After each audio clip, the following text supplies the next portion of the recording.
At 2:17 on a Wednesday morning, the fire alarm in Briar House began screaming. By 2:23, my daughter was standing barefoot in the lobby, telling a police officer that I had become forgetful. By 2:27, she was telling him I had probably caused the fire. And at 2:31, a firefighter carried a half-burned folder out of the locked records room and placed it in my hands. The first page was a contract selling Briar House to Hawthorne Urban Development for $9 million. The signature at the bottom was mine. The second page was a statement admitting I had left an electric heater running beside a box of old tenant files. That signature was mine too. I had signed neither document. My name is Margaret Sloan. I was 70 years old when my daughter and son-in-law tried to burn the evidence of their fraud, blame the fire on my failing memory, and remove me from the apartment building my husband and I had spent 41 years protecting. I had worked as a court reporter for 38 years. People assumed that meant I typed quickly. It also meant I remembered exactly how lies sounded before the people telling them realized they had contradicted themselves. That night, my daughter Claire stood beneath the lobby chandelier in a winter coat thrown over her nightgown. Her blonde hair was loose around her shoulders.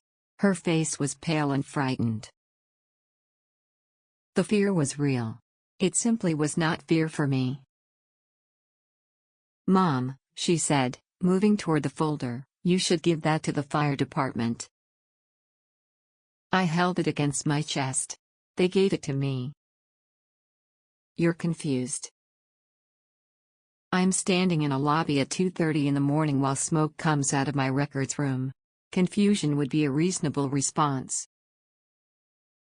The firefighter beside me coughed to conceal what might have been a laugh. His name was Malik Turner. I knew because his name was printed across his jacket.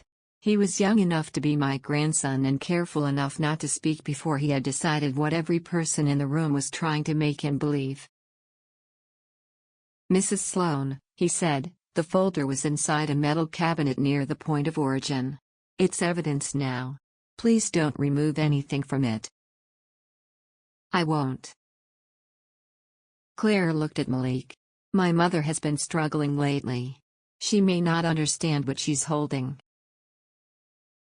I looked at my daughter. "I understand the word sale." Her eyes met mine. For half a second, the performance disappeared. Then my son-in-law Grant came through the front doors. He had put on trousers, a dress shirt, and polished shoes before coming downstairs. Only his missing tie suggested an emergency. Grant Mercer believed clothing could settle any question before he answered it. "Margaret," he said, "give me the folder." "Why?" "Because you're upsetting yourself."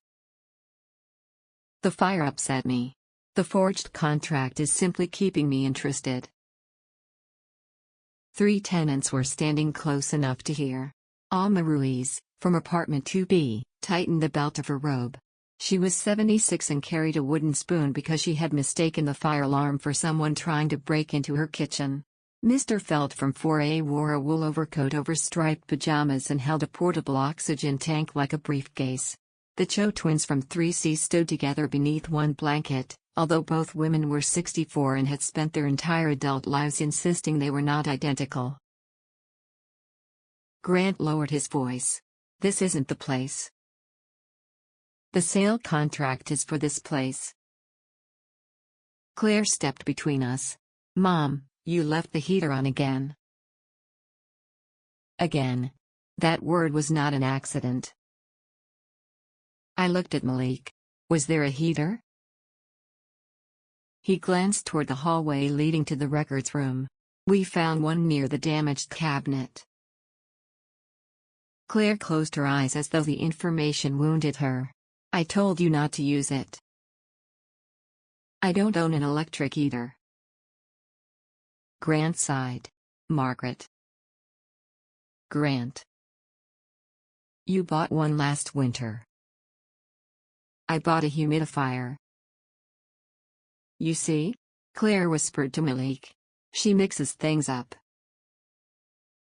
I looked at my daughter's face and remembered teaching her to distinguish a lie from a mistake when she was 9. A mistake, I had told her, wants to be corrected. A lie wants to be protected. Claire was protecting something. A police officer approached and asked whether anyone had been injured. Nobody had. The fire had remained contained inside the records room. Smoke had reached the second-floor corridor, but the old doors and recently installed sprinklers had done their job. The residents would be allowed back upstairs after the air cleared. Grant put one hand on my shoulder. I removed it. "Don't," I said. He smiled at the officer. "She becomes defensive when she's frightened. I become defensive when someone touches me while explaining me to strangers." Alma raised the wooden spoon. I have known Margaret for 29 years. She once remembered my rent payment was 14 cents short. "It was 13 cents, I said. Alma pointed the spoon at Claire. "There. Memory." Mr. Feld nodded solemnly. "Compelling clinical evidence."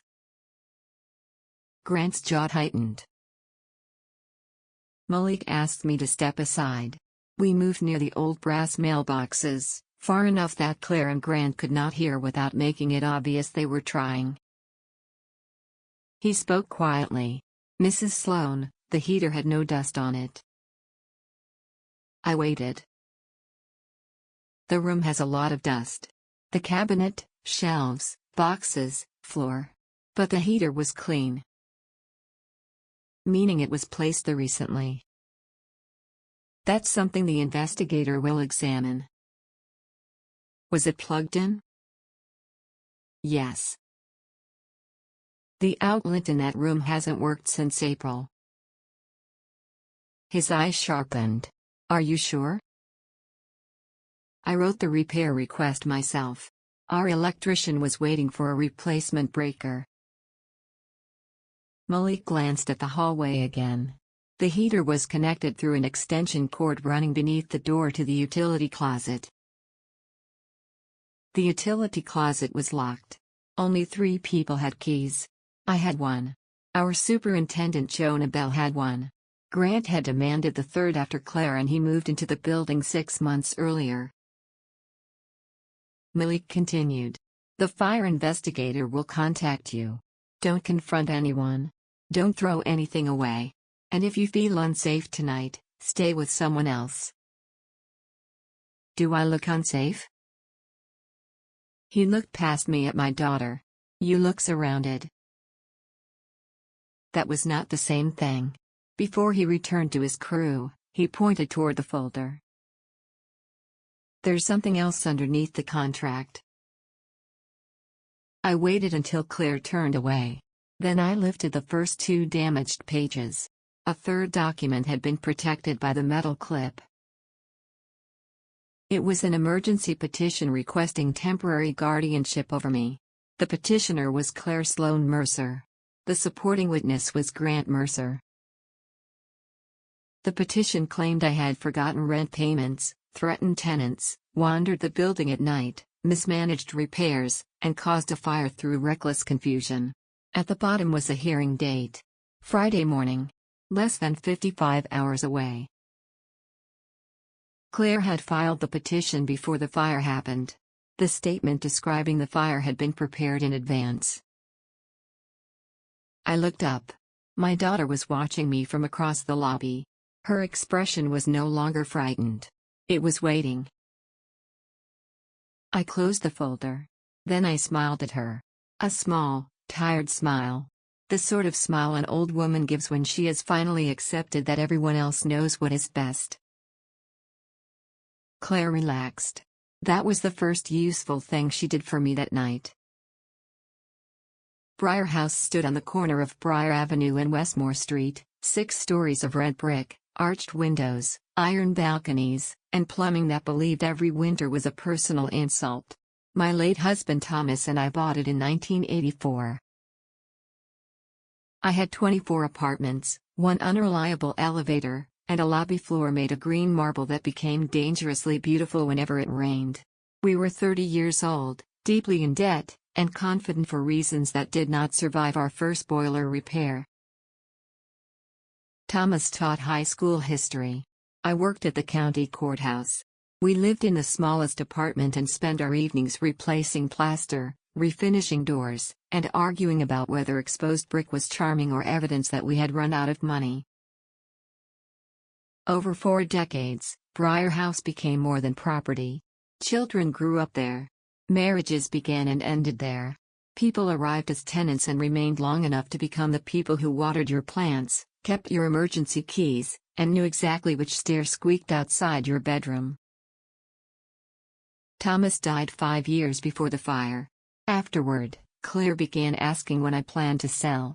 She called the building an asset. I called it by its name. Those 2 words were the beginning of our disagreement. 6 months before the fire, Grant's consulting company failed. He described the failure as a liquidity event. Bank records later described it as owing $3 million to lenders who had stopped accepting vocabulary as payment. Claire and Grant sold their suburban house and moved into apartment 5D temporarily. Their 17-year-old daughter Hannah came with them. I was glad to have my granddaughter nearby. I was less glad when Grant began attending every meeting, opening building mail, questioning repair costs, and referring to long-time tenants as underperforming units. He wanted to convert Briar House into furnished luxury rentals. I refused. He proposed selling to Hawthorne Urban Development. I refused again. Claire said I was allowing sentiment to erase opportunity. I said opportunity was not the word for removing 24 families from their homes. That conversation occurred 3 weeks before the fire. After residents returned to their apartments, Claire followed me to mine on the 6th floor. My front door had once belonged to a bank. Thomas bought it from an architectural salvage yard because he liked the brass hinges. It weighed enough to end most arguments when it closed. Claire entered before I could close it. You shouldn't be alone. I've been alone since your father died. That isn't what I mean. I know.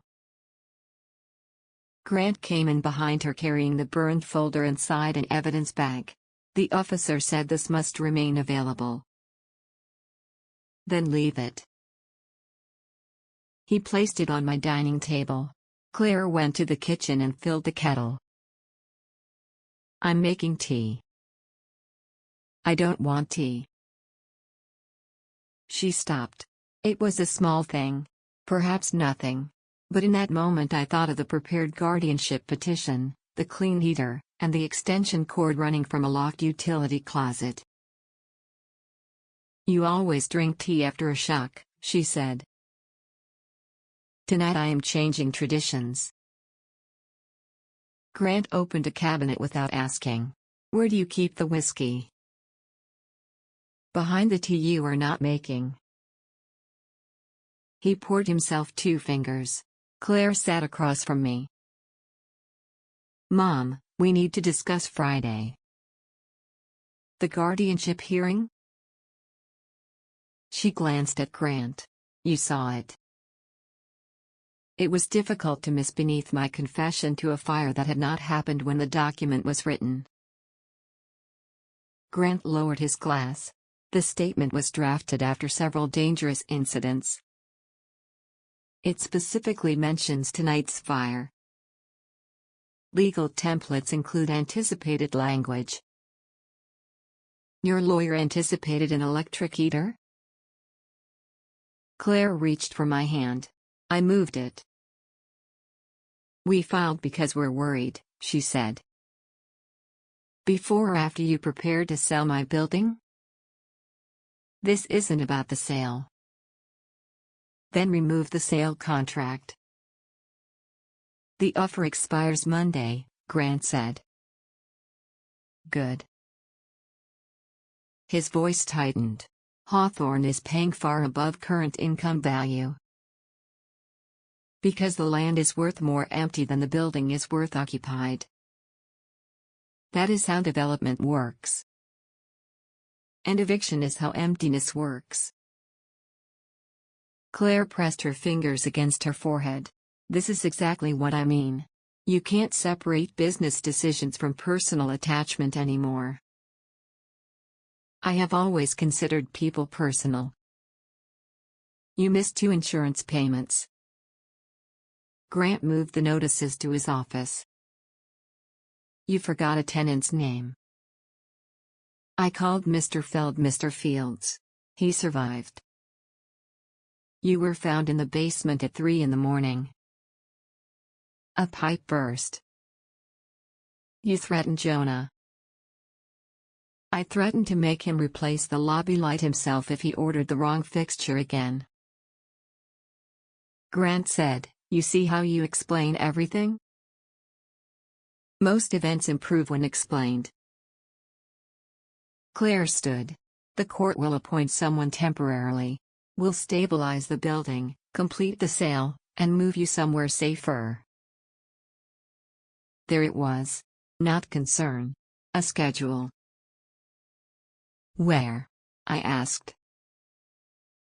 We found a beautiful senior community near us. You no longer have a house near anything. We'll purchase another after the sale. With my money? With family money. That phrase has caused more theft than most weapons. Grant placed his glass in the sink. You're exhausted. Sleep. Tomorrow we'll speak calmly. I am calm. You think this is calm? You have never seen me type a murder confession while the defendant's mother screamed at the judge. This is nearly restful. Claire stared at me. Then she picked up her coat. At the door, she turned. Hannah won't be visiting for a while. That hurt precisely because she said it casually. Why? She's anxious around you. Hannah spends Sunday afternoons eating my biscuits and criticizing my television. She doesn't know how to tell you she's uncomfortable. Did she tell you that? Claire opened the door. Good night, Mom. The heavy bank door closed. I waited. Then I locked it. My apartment was silent except for the kettle Claire had left heating on the stove. I switched it off. I carried the burned folder to Thomas's old desk and photographed every page. Then I opened the notebook I had used for building meetings since 1989. I wrote the time. 2:58 in the morning. I wrote the date. I wrote every sentence Claire and Grant had said as accurately as memory allowed. At the courthouse, attorneys used to ask how I could preserve hours of testimony without confusing one speaker for another. The answer was simple. Everyone has a rhythm. Truth usually moves forward. Lies circle back to check whether you are following. At 3:12, someone knocked 3 times. Not Claire's knock. Hannah's. One soft, 2 fast. I opened the door. My granddaughter stood in the hallway wearing sneakers, sweatpants, and Grant's oversized coat. She was holding an old brass elevator key. Grandma, she whispered, Dad disabled the cameras before the fire. Then she placed the key in my hand. But he forgot the elevator remembers everyone. Briar House's elevator was named Louise. Thomas named her during our first year after she trapped him between the 3rd and 4th floors for 40 minutes. He said any machine capable of that much stubbornness deserved personhood. Louise had been modernized twice, but the original brass gate remained. So did a small service computer inside the basement mechanical room that recorded every keycard and maintenance override. Grant knew about the lobby cameras. He did not know Hannah had helped Jonah update the elevator system for a school technology project. What happened? I asked. Hannah entered and closed the door. Dad came into my room at 11. He said the building system was doing an emergency update and asked for my administrator password. Did you give it to him? I gave him the guest password. I almost smiled. Why? Because he was lying. How did you know? He said the cameras needed a firmware reset. Dad calls every computer problem a firmware problem because he thinks it sounds technical. She sat at the table. At 1:30, I heard him leave. Mom was awake too. They were talking in the kitchen. What did they say? Mom said, this was supposed to be paperwork, not a crime. Dad said, after tomorrow it won't matter what it was. I wrote the words down. Hannah watched me. You believe me? I believe exact sentences. She took out her phone. The lobby cameras went offline at 1:38.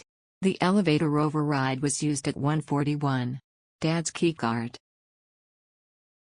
She showed me a screenshot. Grant Mercer, service mode, basement. At 1:56, Mom's card called the elevator from 5 to 1. She stayed downstairs 6 minutes. Where were you? On the stairs. Why? Because Dad disabled our apartment Wi-Fi after I asked what he was doing. That is not a reasonable reason to follow someone near a fire. There wasn't a fire yet. That is a technical distinction adults use during funerals. She looked down. I saw Mom come out of the records hallway. She was crying. Was she carrying anything? A gray box. Like the storage boxes you keep old leases in. Where did she take it? To Dad's car. And Grant? He came up 10 minutes later. Then the alarm started. I felt the pressure beneath my ribs that had nothing to do with age. Claire had not merely known. She had helped remove whatever records they could not risk burning. Why did you come here? I asked. Hannah looked at the floor. Because they're going to say you're sick. Dad already has videos. What videos? You forgetting things. I forget things. He edited them. She explained that Grant had recorded me during family dinners, maintenance meetings, and a memorial gathering held for Thomas's 5th anniversary. He had cut pauses together, repeated words, removed questions, and arranged unrelated clips to make ordinary hesitation look like serious confusion. There was also an audio recording of me threatening to evict Alma. I have never threatened to evict Alma. I know. Dad made it from other recordings. How? Voice software. He used the oral history interviews you recorded for the building anniversary. My voice had been copied from stories about Christmas parties, broken boilers, newborn children, and Thomas repainting the lobby 6 times because he could not accept the color green chosen by anyone else. Grant had turned 40 years of community memory into evidence against me. Hannah continued. He wants to play the videos at the hearing. Can you access them? Not now. He removed my account. Do your parents know you came here? They think I'm asleep. Go back. Her eyes widened. What? You cannot remain here. If they know you warned me, they will isolate you and erase anything you can reach. I'm not leaving you alone. You are not leaving me. You are returning to the place where the lies are stored. Grandma. Listen carefully. Do not steal files. Do not confront them. Do not make recordings where doing so could place you in danger. Preserve what already exists. Write down dates, names, and exact words. Give nothing to anyone except me, a lawyer, or the fire investigator. She nodded slowly. What are you going to do? Call Jonah. Dad fired him yesterday. That information landed almost as heavily as the forged contract. For what reason? Negligence. Dad said Jonah failed to inspect the records room outlet. Jonah had repaired this building since he was 22. He was 54 now and could identify a leaking pipe by the mood of the wall around it. He also knew the outlet had no power. That was why Grant needed him gone. Hannah stood at the door. She turned back. Grandma, Mom keeps saying she's doing this so nobody loses everything. Who is nobody? She never says. I understood. Nobody meant them. I held out the elevator key. Keep it. You may need it. So may you. She closed her fingers around the brass. Then she hugged me. Hannah had grown nearly as tall as I was, but at that moment she felt like the small child who once slept on my sofa because thunder frightened her. I'm sorry, she whispered.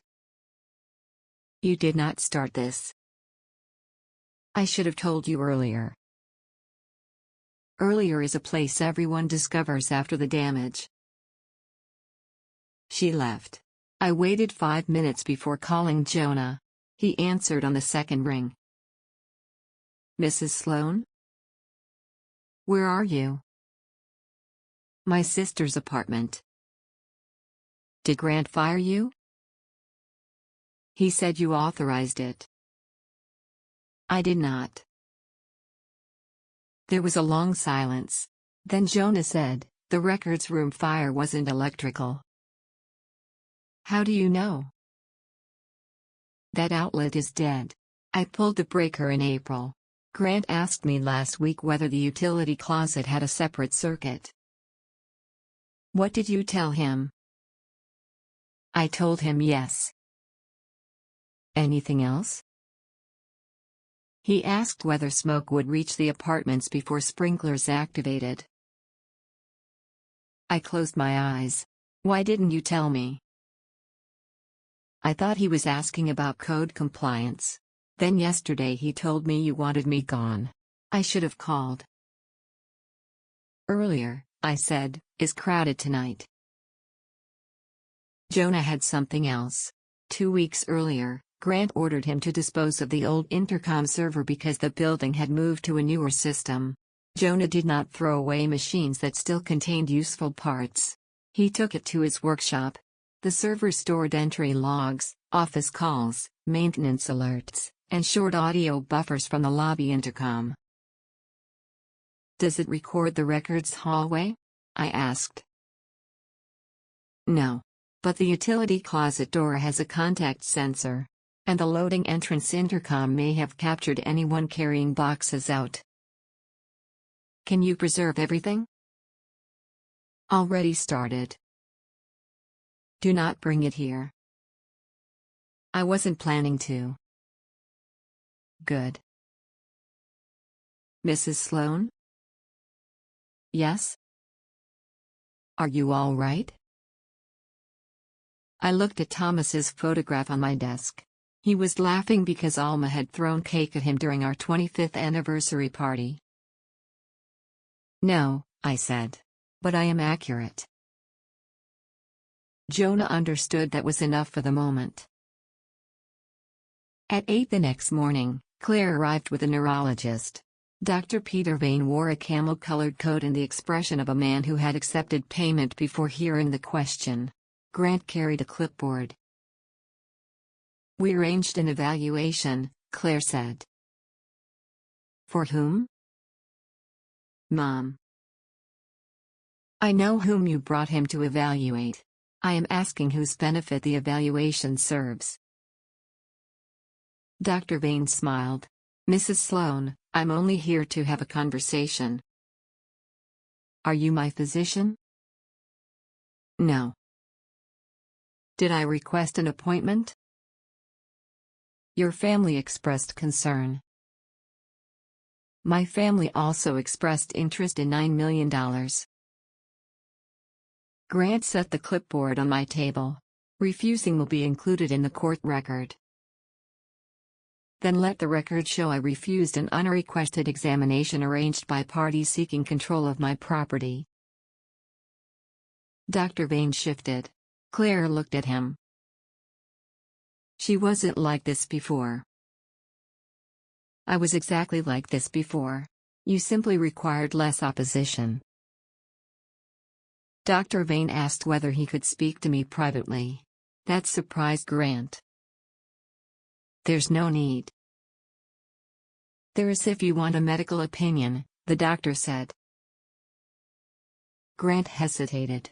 Then Claire and he stepped into the hallway. Dr. Vane waited until the door closed. You appear oriented. Congratulations. You have completed the examination. He did not smile. Your daughter reported serious memory loss. Did she report that she filed the guardianship petition before a suspicious fire? His eyes moved toward the burned folder. No. Did she report a pending sale of my building? No.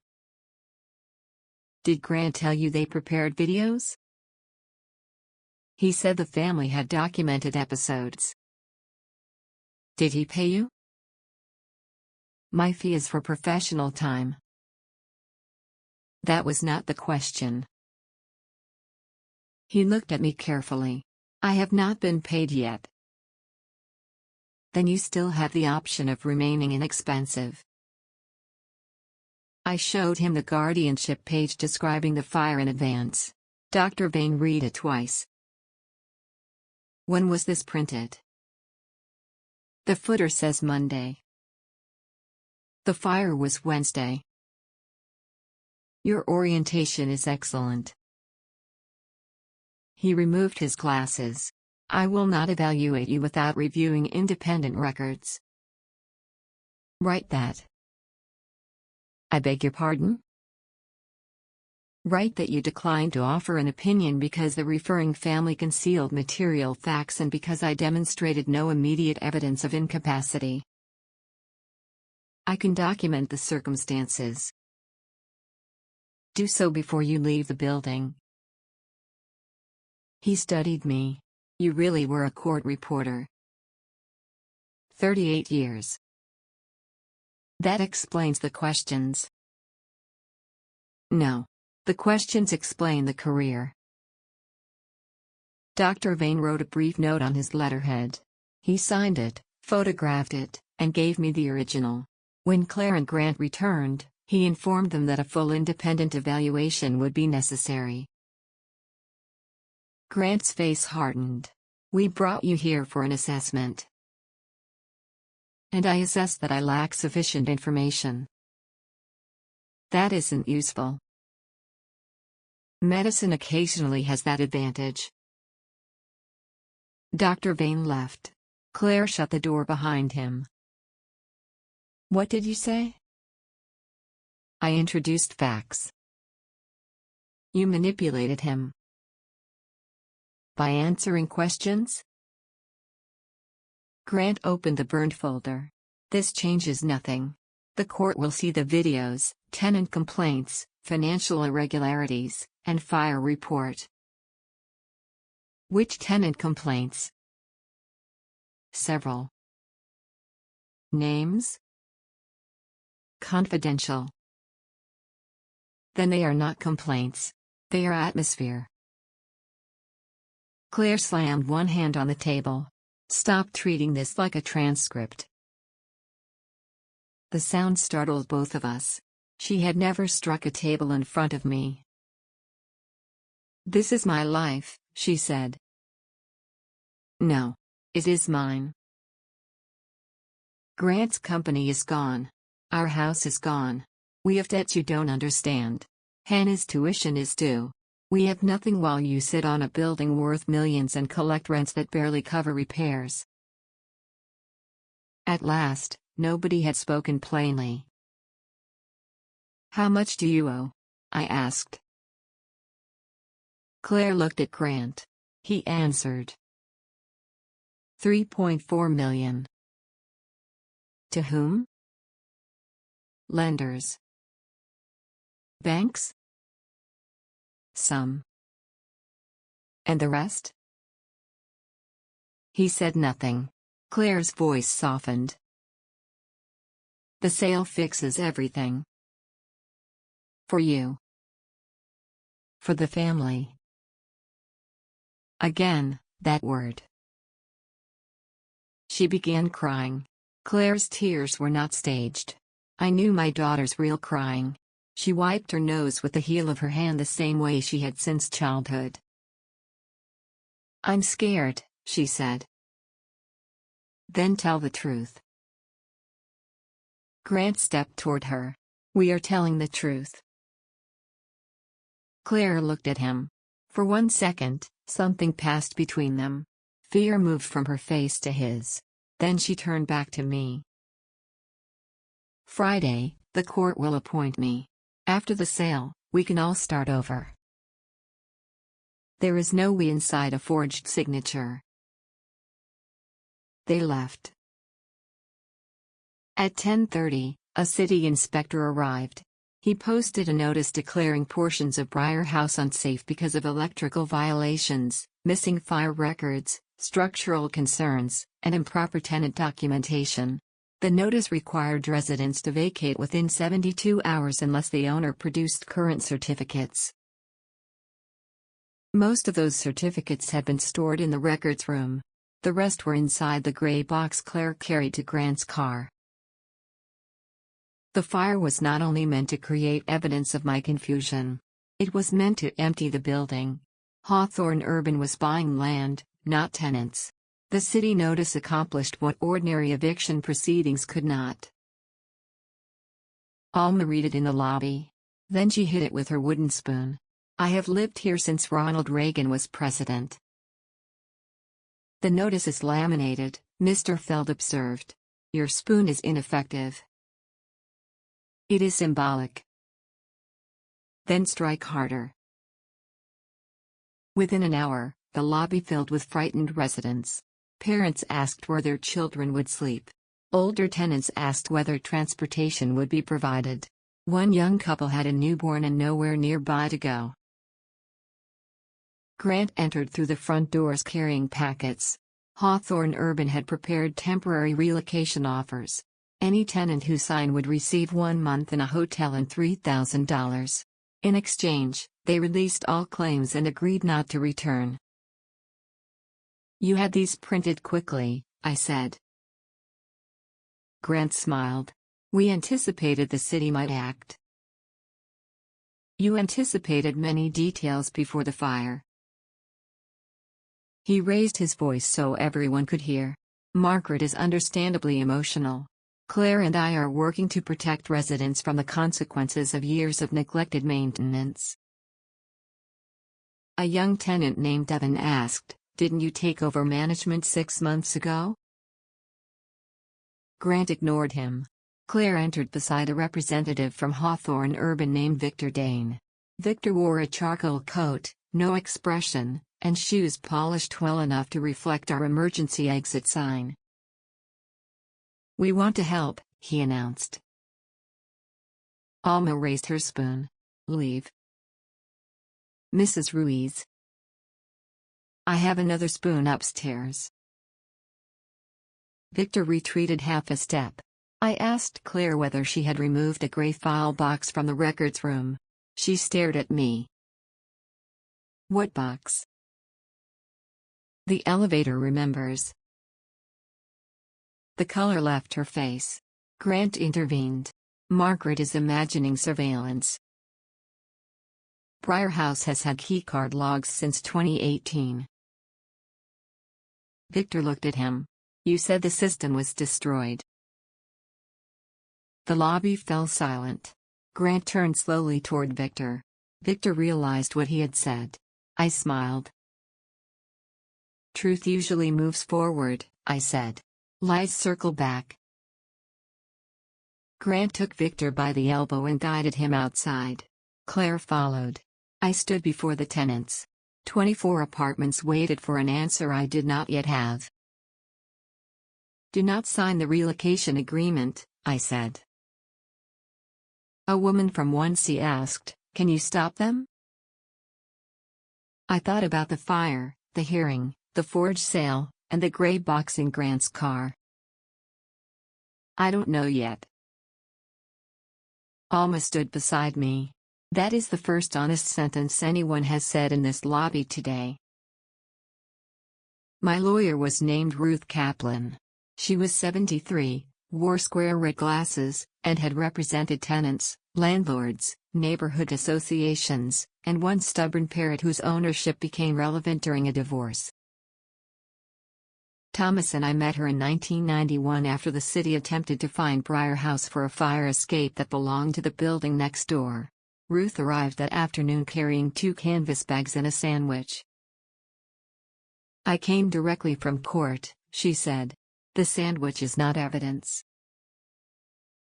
We met inside Alma's apartment because my office smelled of smoke and Grant had installed a camera in the lobby conference room for security. Jonah joined by video call. Hannah sent documents through an encrypted folder she created for a school project entitled Biology Notes, because Grant had never once opened a school assignment voluntarily. Ruth reviewed the guardianship petition. Weak medically, she said. Strong theatrically. They have edited videos. Then we demand originals. The hearing is Friday. Emergency petitions move quickly because courts fear harm. We need to show that the emergency is manufactured. Jonah displayed the intercom server logs. At 1:40, Grant's administrator code disabled 2 cameras. At 1:41, his keycard opened the utility closet. At 1:56, Claire used the loading entrance. At 1:58, the intercom microphone recorded her speaking to Grant near his car. The audio was faint but clear. Claire said, I took the insurance files and the original covenant. I'm not going back inside. Grant answered, you have to move the reserved ledgers too. They're in the cabinet. Then the fire handles them. Claire said his name sharply. Grant replied, we're past paperwork now. The recording ended when the door closed. Alma sat very still. Your daughter knew. Yes. That one word felt heavier than the entire burned folder. Ruth asked about the covenant Claire mentioned. I knew only one covenant connected to Briar House. Thomas created it during a refinancing in 2003. He worried that after our deaths, Claire might sell the building to someone who would remove the tenants. I accused him of distrusting our daughter. He said he trusted systems more than intentions because systems remained when intentions became expensive. The covenant placed restrictions on redevelopment and gave a neighborhood housing trust the right to acquire Briar House if any family owner attempted to transfer it through fraud, unlawful displacement, or misuse of tenant reserve funds. At the time, I called the provision dramatic. Thomas called it insurance against descendants who discovered real estate values. The original covenant had been stored in the gray box. If Claire removed it, Ruth said, they know about the restriction. Can a copy activate it? Possibly. The recorded deed should reference it. But we need evidence of the reserve fund misuse and fraudulent transfer. Jonah said, the reserve ledgers burned. Hannah's voice joined the call. Not all of them. I sat forward. She explained that Grant scanned the ledgers before the fire. He needed digital copies for Hawthorne's due diligence. He stored them on a cloud account shared with Claire. Hannah could not access the account, but she had seen a synchronization folder on Claire's laptop. Do not touch the laptop, Ruth said. I already copied the folder list. Folder names are not illegal to observe, Ruth admitted. What did you see? Hannah, read them. Hawthorne final. Guardianship. Tenant exit. M. Sloan audio. Reserve transfers. Ruth removed her glasses. People label crimes as though future prosecutors will appreciate organization. The reserve transfers required immediate attention. Ruth contacted the bank's fraud department. Because I remained the legal owner, I could request statements. What we found changed the scale of the plot. Over 6 months, Grant had transferred $1,400,000 from Briar House's repair reserves into Mercer Civic Consulting, his failed company. He disguised the payments as project management fees, building assessments, and redevelopment planning. Claire approved 4 transfers using electronic signatures created in my name. The fire destroyed paper records that would reveal the money was missing. The sale would replace the reserve funds before final accounting. Hawthorne would receive the empty building. Grant's lenders would be paid. Claire and he would purchase a new house. And I would live in a senior community under my daughter's guardianship, remembered as the confused woman whose negligence nearly killed her tenants. It was not only theft. It was authorship. They were writing the final chapter of my life and assigning me the role of the unreliable narrator. Ruth closed the bank statements. We can stop the sale. Can we stop the evacuation? We need the original safety certificates or an emergency inspection. Jonah raised one finger on the screen. I know where the copies are. Thomas had insisted that every important building document be duplicated. One copy went into the records room. The other went into a steel cabinet inside the elevator machine room because, according to him, no developer ever voluntarily entered a room that smelled like hydraulic fluid. Grant did not know. Jonah had kept the machine room key after being fired. At 5 that evening, the fire marshal, city inspector, Jonah, Ruth, and I opened the steel cabinet. Inside were current electrical certificates, sprinkler inspections, structural reports, insurance records, and the recorded reference number for Thomas's covenant. The city inspector read everything. Then he removed the evacuation notice. Grant arrived while Jonah was peeling it from the lobby glass. What are you doing? Jonah folded the notice neatly. Maintenance.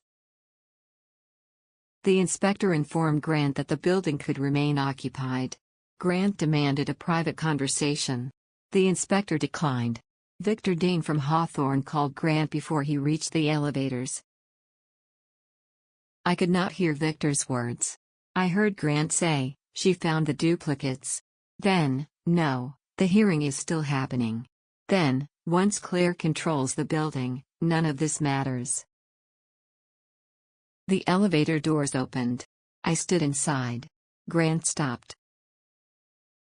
"Going up?" I asked.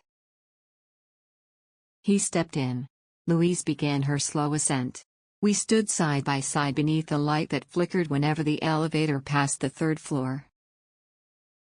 "You think you're clever," Grant said. "No. I think Thomas was suspicious."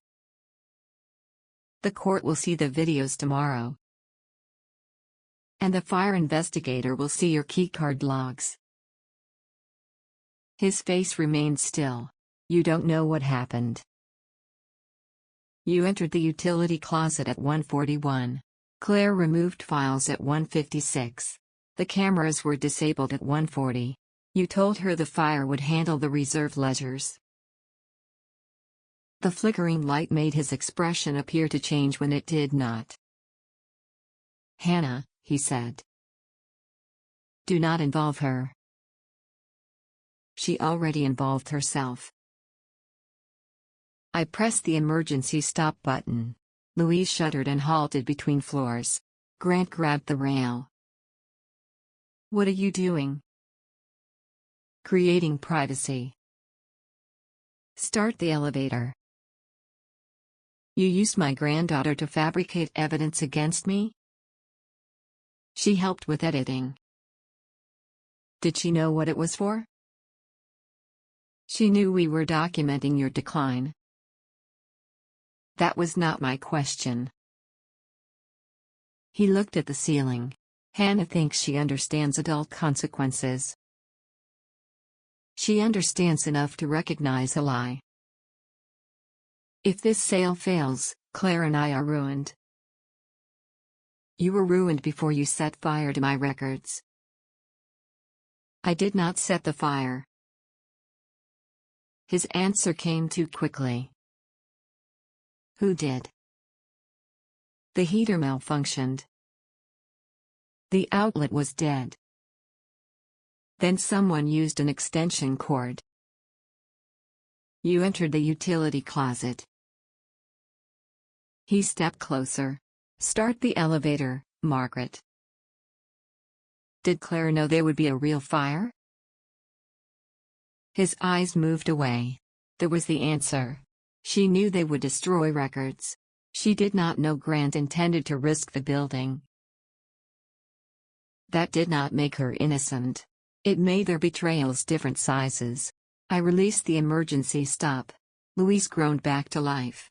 At the 5th floor, Grant stepped out. Before the doors closed, he said, "You are going to lose Claire over a building." No, I said. Claire made her choice before the alarm rang. The doors closed between us. Friday morning, the guardianship hearing was held in Courtroom 7. I had worked in Courtroom 7 for 11 years. The walls had been repainted, the benches replaced, and the judge was younger than some transcripts stored in the basement. But the acoustics were the same. Every whispered lie traveled. Claire sat at the petitioner's table beside Grant and their attorney, Milton Shaw. She wore navy blue, the color she chose when she wanted to appear responsible. Grant wore a dark suit and the expression of a man certain procedure would succeed where persuasion had failed. Hannah was not present. Claire claims she had an examination at school. Ruth whispered, "That is either true or concerning." Judge Elena Morris entered. Everyone stood. The hearing began with Milton describing me as a respected community member whose recent decline required compassionate intervention. He spoke of memory loss, financial mistakes, erratic conduct, hostility, and a dangerous fire. He did not mention the pending sale until Judge Morris asked directly whether Claire or Grant expected financial benefit. Milton said the sale was intended only to protect my estate. Judge Morris looked at the contract. Why was it signed before guardianship was granted? Milton answered, "Preliminary authorization." With Mrs. Sloan's signature? There is a dispute regarding execution. She says it is forged. Her recollection is impaired. I wrote the sentence in my notebook. Milton presented the videos. In the first, I stood in the lobby searching my purse and asking where my keys were. The clip ended before Jonah reminded me I had handed him the keys 10 seconds earlier. In the second, I called Alma Anna. The clip removed Alma telling me she had introduced herself as Anna to a telemarketer and the joke continuing for 3 minutes. In the third, I stood outside apartment 4C and asked why I had gone upstairs. The original moment occurred after a tenant called about water and then fixed the leak before I arrived. Edited together, the clips were disturbing. Even I felt the pull of them. That is the danger of selective truth. Nothing shown was entirely false.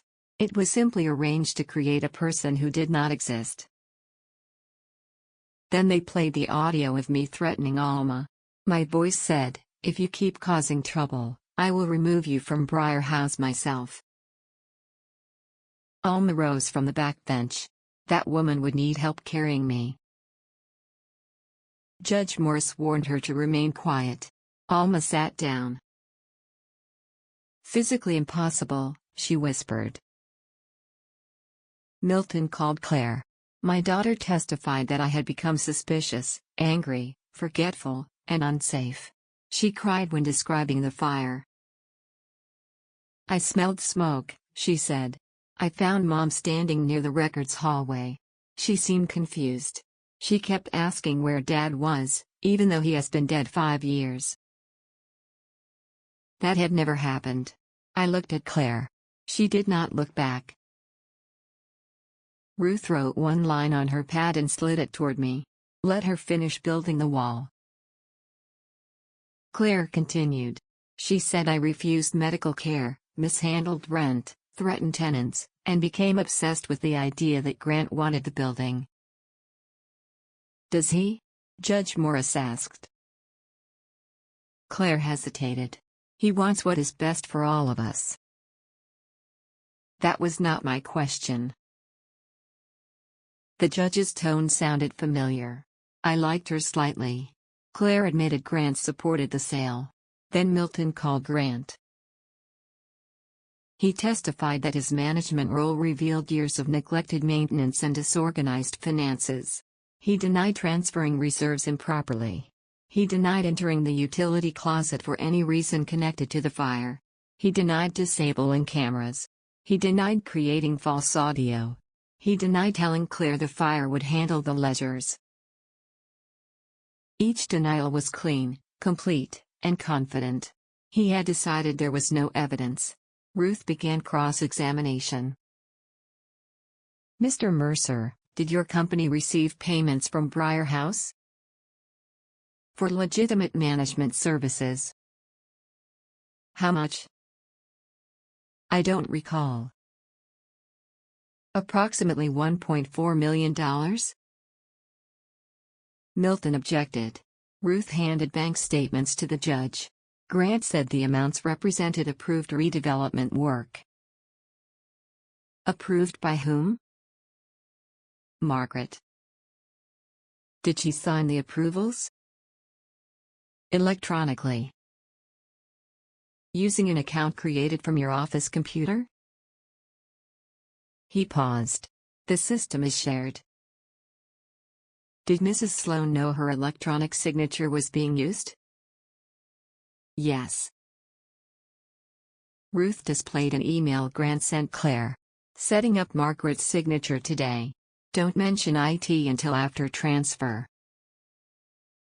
Grant stared at the screen. For the first time, he looked toward Hannah's empty seat. Ruth asked whether he disabled the lobby cameras. He denied it. She presented the administrator log. He said someone could have used his credentials. She presented the elevator keycard record. He said he had entered the basement to investigate a noise. At 1:41 in the morning? Yes. Why did you not mention that to firefighters? I forgot. Alma coughed loudly. Judge Morris looked at her. Allergies, Alma said. Ruth played the loading door recording. Claire's voice filled Courtroom 7. I took the insurance files and the original covenant. I'm not going back inside. Then Grant's voice. You have to move the reserve ledgers too. They're in the cabinet. Then the fire handles them. Claire made a sound beside her attorney. Not a word. A collapse of breath. Grant said the audio was fabricated. Ruth asked whether he had experience fabricating audio. Milton objected again. The courtroom doors opened. Hannah entered beside a woman from the State Digital Forensics Unit. Claire stood. What is she doing here? Judge Morris ordered her to sit. Hannah's face was pale, but she walked steadily. She carried a laptop inside a clear evidence bag. The forensic examiner explained that Hannah contacted a school counselor Thursday morning. The counselor contacted Child Protection Services and law enforcement after learning that Hannah had been pressured to edit evidence for a court proceeding. Officers obtained a warrant for Grant and Claire's devices after the fire investigator reviewed the elevator logs and intercom audio. The laptop contained the original unedited videos. It also contained the voice generation project used to fabricate my threat against Alma. The project was titled Margaret Final Court. Ruth looked at Grant. You really should name files less honestly. Milton requested a recess. Judge Morris denied it. The examiner displayed the editing timeline. Fragments of my voice had been extracted from anniversary interviews. If you keep, came from a story about Thomas trying to repair the roof during a storm. Causing trouble, came from a joke directed at Alma during a Christmas party. I will remove you, came from instructions about an old refrigerator. From Briar House myself came from a speech opposing an earlier development proposal. The sentence had never existed until Grant assembled it. Judge Morris turned toward Claire. Did you know this recording was fabricated? Claire looked at Grant. Grant whispered, "Don't answer." The courtroom microphone captured him. Everyone heard. Claire began crying. I knew the videos were edited, she said. I didn't know he made the audio from nothing. Grant stared at her. Claire. She moved away from him. I knew about the guardianship. I knew about the signatures. I moved the files. Milton placed one hand over his eyes. Claire continued before anyone could stop her. But he told me the fire would be small. He said it would burn only the cabinet and trigger the sprinklers. He said nobody would be hurt. The courtroom became completely silent. Judge Morris spoke slowly. Mrs. Mercer, were you aware a fire would be intentionally started? Claire nodded. Yes. Grant stood. She is unstable. She has been under pressure for months. Claire looked at him. You said the extension cord would overheat. You said it would look accidental. Stop talking. You said Hawthorne needed the building empty by Monday. Claire. You told me if I didn't help, your lenders would come after Hannah's education account. Grant's face changed. He had controlled the story until that moment. Then my daughter became a witness instead of an accomplice protecting him. She was still an accomplice. Both truths remained. Judge Morris ordered court security to prevent anyone from leaving. The guardianship petition was dismissed immediately. The forged sale was referred to prosecutors. The bank froze the transferred reserve funds. The judge issued an order prohibiting Grant, Claire, or Hawthorne Urban from exercising any control over Briar House. Then Ruth placed Thomas's covenant before the court. The recorded deed reference proved it remained legally effective. Because family officers had diverted tenant reserves, forged ownership authorization, and attempted to create unlawful displacement through fraud, the covenant's transfer provision had already been triggered. Ownership of Briar House would pass to the Westmore Community Housing Trust. The family would lose the building, including me. I had known this was possible. Knowing did not make the words painless. Judge Morris asked whether I understood. Yes. You will no longer own Briar House. I understand. Do you still wish to enforce the covenant? I looked toward the tenants seated behind me. Alma held her wooden spoon inside her purse because security had objected to it. Mr. Feld sat beside his oxygen tank. Devin held his wife's hand. Hannah stood near the courtroom door, watching me. Then I looked at Claire. My daughter had tried to take my building because she believed family entitled her to convert my life into rescue money. If I fought the covenant to preserve my ownership, I would be doing a cleaner version of the same thing. Enforce it, I said. Claire covered her mouth. Grant whispered something I could not hear. Ruth heard it. Mr. Mercer said, You just gave away $9 million. Old habits. We court reporters listen even when the official record has stopped. I turned to Grant. No, I said. I gave away the opportunity to steal it twice. The arrests did not happen dramatically.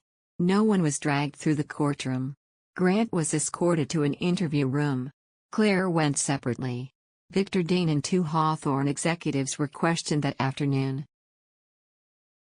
Legal consequences arrived over the following year in careful envelopes: hearings, amended charges, cooperation agreements, and financial reports. Grant was convicted of fraud, arson, conspiracy, elder financial abuse, obstruction, and falsifying evidence. He received a substantial prison sentence. The court found that he had arranged the fire, created false signatures, fabricated audio, diverted reserves, and manipulated a guardianship proceeding to complete a sale. He continued calling his actions financial rescue until the judge told him that rescue performed without consent is often another word for control. Claire pleaded guilty to fraud, conspiracy, and removal of evidence. She avoided prison after cooperating, returning assets, and testifying against Grant and the Hawthorne executives. She received probation, community service, restitution obligations, and a prohibition against controlling another person's finances. The law treated her final confession as cooperation.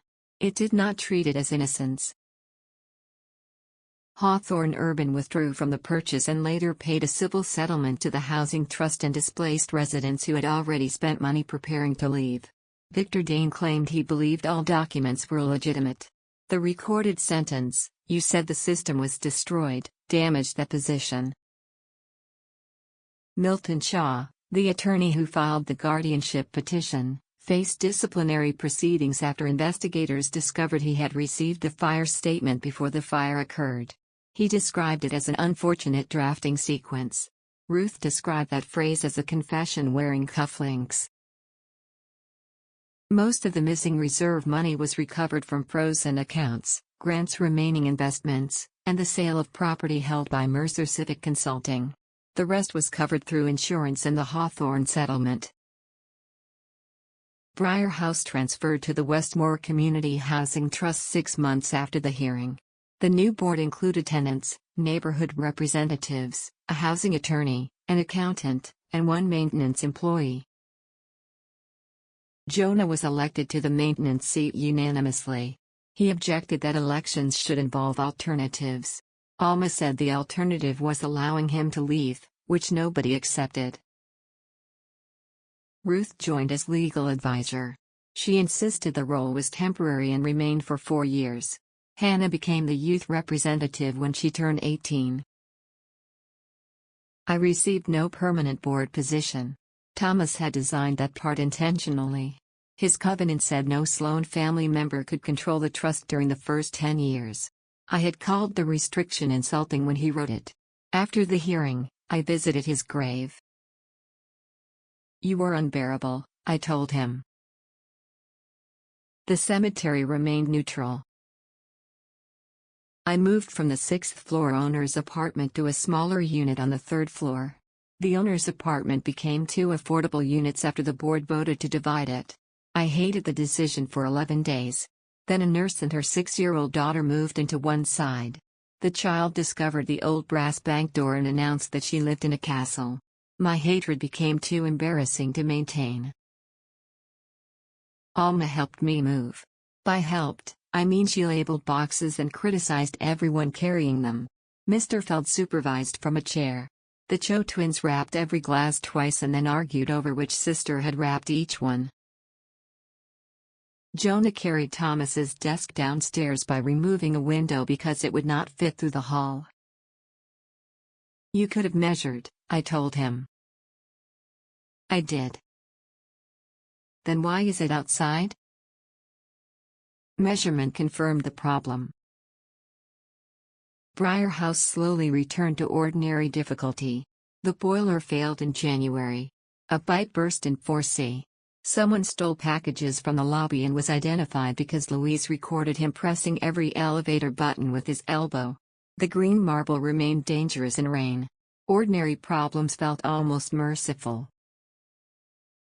Hannah lived with me during Grant's trial. Claire agreed because the court limited her unsupervised contact and because Hannah refused to live anywhere Grant could reach her from memory. My granddaughter stopped editing videos. For months, she could not listen to recordings without hearing the false sentence created in my voice. She began therapy with a woman who specialized in family coercion and digital exploitation. Hannah called the sessions Tuesdays with expensive honesty. She graduated school and later studied digital forensics. Her first university paper concerned manipulated audio in family court proceedings. She sent me the introduction. I corrected 3 commas. She did not send me the second draft. Claire wrote letters. The first was 23 pages. It explained Grant's debts, his threats, her fear, the pressure of losing their house, Hannah's tuition, and the belief that selling Briar House would eventually help everyone. I returned it. On the envelope, I wrote, "Explanations are not yet the same as truth." Her second letter was 12 pages. She apologized, then described how Grant manipulated her. I returned that one too. Her third letter was 1 page. It said, "I knew the signature was false. I knew you were competent. I moved the files so the sale could happen. I agreed to let evidence burn. I repeated lies about you because I wanted the money to solve my life. Grant frightened me, but fear did not sign my name. I did." I read it twice. Then I placed it in Thomas's desk. I did not answer for another month. Finally, I wrote, "That is the first letter addressed to me rather than to your consequences. Do not ask Hannah to forgive you. Do not ask me when you may come home. There is no home to return to. There may eventually be a place to meet. Those are different things." Claire completed community service at a tenant legal aid center. The court could not assign her to Briar House, and I was grateful. She spent 2 years helping elderly renters organize documents, attend hearings, and challenge illegal fees. At first, I considered that an almost theatrical punishment. Then Ruth told me Claire was good at the work. "She knows how paperwork can be weaponized," Ruth said. "From both sides. Experience remains experience, even when acquired disgracefully." 2 years after the fire, Claire asked to meet me in a public cafe. She arrived early. She wore no makeup and kept both hands around a cup she did not drink. For several minutes, neither of us spoke. I had spent decades preserving other families' worst sentences. Now I had none for my own daughter. Claire finally said, "I miss you." Missing someone is not an apology. "I know." "Good." She nodded. "I'm not asking to come back." "There is nowhere to come back to." "I know that too." She looked out the window. "Grant used to say you loved the building more than me." "Did you believe him?" "I wanted to." "Why?" "Because then taking it felt like taking something you had chosen over me." That answer hurt because it contained a piece of truth. Briar House had consumed much of my life. There were school events I missed because the boiler failed. Holidays interrupted by burst pipes. Evenings when Claire needed my attention and received a building emergency instead. Thomas and I taught her that Briar House was family. Perhaps she spent adulthood trying to determine whether that made her family too or merely an employee waiting for inheritance. Understanding the wound did not excuse what she did with it. "You could have told me," I said. "I did. Not well." "You told me to sell." "I should have told you I spent my childhood believing every tenant's emergency mattered more than mine." I looked at her. "Did you?" Sometimes. That was difficult to hear. It was also true. I'm sorry for that, I said. Claire began crying. I did not reach across the table. There are moments when comfort becomes an escape hatch. She needed to remain in the room with both truths. I had failed her in ordinary ways. She had betrayed me in extraordinary ones. Neither truth erased the other. We met again 3 months later. Then 6 weeks after that. We discussed books, Hannah, weather, and eventually Thomas. We did not use the word forgiveness. Some words become too large when spoken early. On the 3rd anniversary of the fire, Briar House held its annual alarm inspection. At 10 in the morning, every bell began ringing. The first sound still moved through me like ice. My body remembered smoke before my mind remembered the schedule. Then Jonah's voice came through the intercom. This is a test. Mrs. Ruiz, do not strike the alarm panel.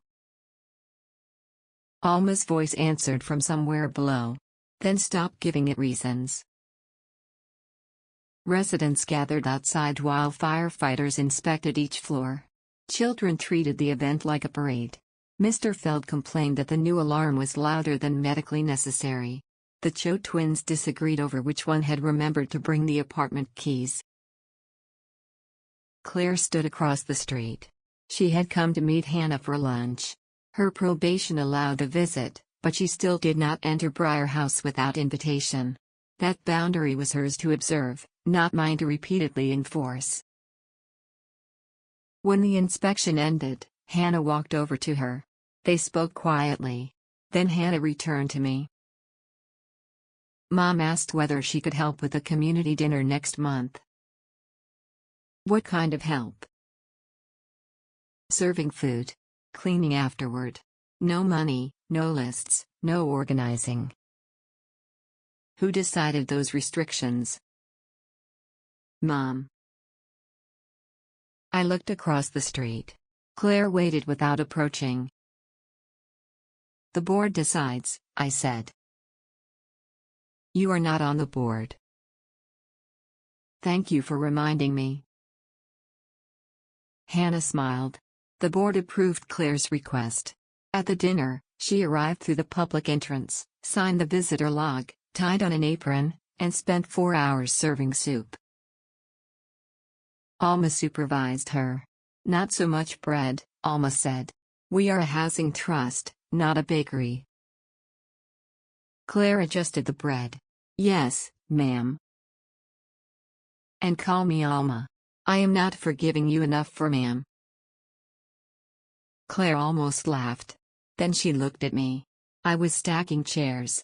For 1 second, we were simply 2 women doing work in a room we both remembered differently. No apology occurred. No embrace. No music. She carried the empty soup pot into the kitchen and washed it. That was enough for that evening. Grant wrote to me once from prison. His letter said Claire had betrayed him, Hannah had misunderstood him, and I had chosen strangers over my family. I did not answer. Ruth asked whether I wanted the letter preserved for legal reasons. I said yes. Then I placed it in a folder labeled Uncorrected Testimony. That felt accurate. The burn sale contract now hangs inside a glass case in the Briar House lobby. The Housing Trust wanted to display Thomas's covenant beside it. I refused. The covenant protected us because it remained a working document, not a relic. Instead, we placed a small plaque beneath the contract. It reads, "A signature is not consent merely because someone copied it well." Alma wanted the plaque to say, "We kept the building. They kept the handcuffs." The board rejected her proposal by 1 vote. She continues campaigning. I sometimes stand in the lobby and look at the blackened edge of that contract. I think about Claire carrying the gray box through the loading entrance. I think about Grant connecting the extension cord. I think about Hannah walking down 6 flights of stairs with the brass elevator key inside her coat. I think about Thomas writing a covenant I resented because he understood that love without structure becomes vulnerable to whoever is most desperate. People ask whether losing Briar House felt like defeat. Sometimes it did. I miss having the final say. I miss the owner's apartment and the tall windows Thomas restored by hand. I miss believing the building would pass to Claire and then to Hannah as though family ownership were a straight line that could never bend toward greed. But I do not miss being the only person responsible for keeping everyone safe. The trust repaired the electrical system, replaced the roof, and installed a new elevator controller. Louise still hesitates between the third and fourth floors. Jonah claims the hesitation is structural. I believe it is personality. My new apartment is smaller. The windows face west. Every evening, the red brick across the courtyard catches the final sunlight and glows for several minutes before dark. Thomas never saw that view. Some evenings, I describe it to him anyway. Claire visits once a month now. She still signs the visitor log. She still does not carry a building key. We drink coffee at my small table. She tells me about the legal aid center and the people she helps. I tell her about Hannah's work in Alma's latest campaign against the laundry room dryers. Sometimes we laugh. Sometimes we sit in silence.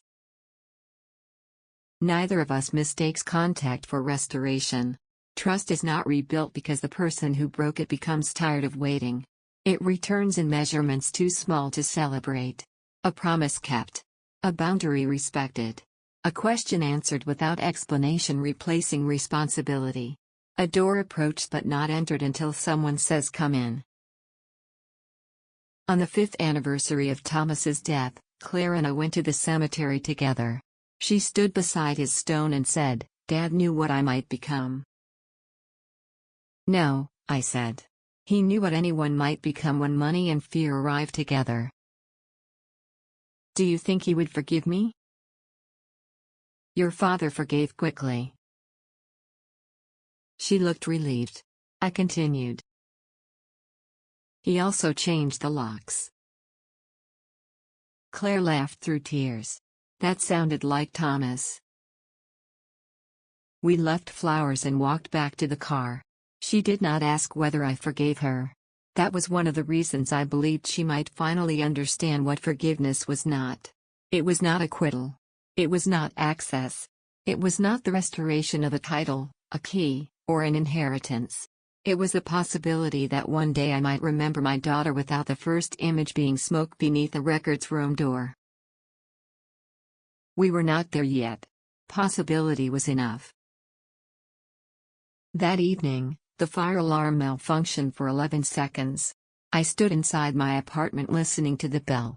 5 years earlier, that sound had announced that my daughter and son-in-law had tried to erase my authority, my reputation, and the lives of everyone depending on me. Now it meant Jonah had installed a sensor backward. He corrected it while Alma offered guidance from the hallway. Ordinary trouble had returned. I opened my door. Residents were laughing. A child from 6A had covered both ears and was shouting that the building was singing badly. Claire stood near the stairs with 2 grocery bags. She had been bringing food for our monthly visit.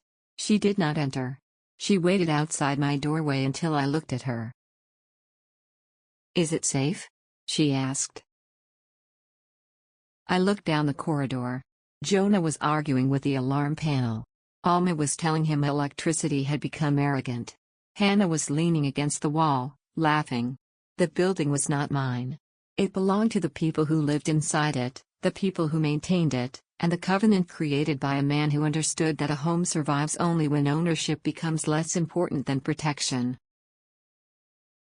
I looked back at my daughter. Then I stepped aside. "You may come in," I said. Claire entered carefully. She placed the groceries on my counter. She did not ask for a key. Outside, the alarm stopped. The sudden quiet filled the apartment. 5 years earlier, silence after an alarm had felt like the moment before a building collapsed. This time, it felt different.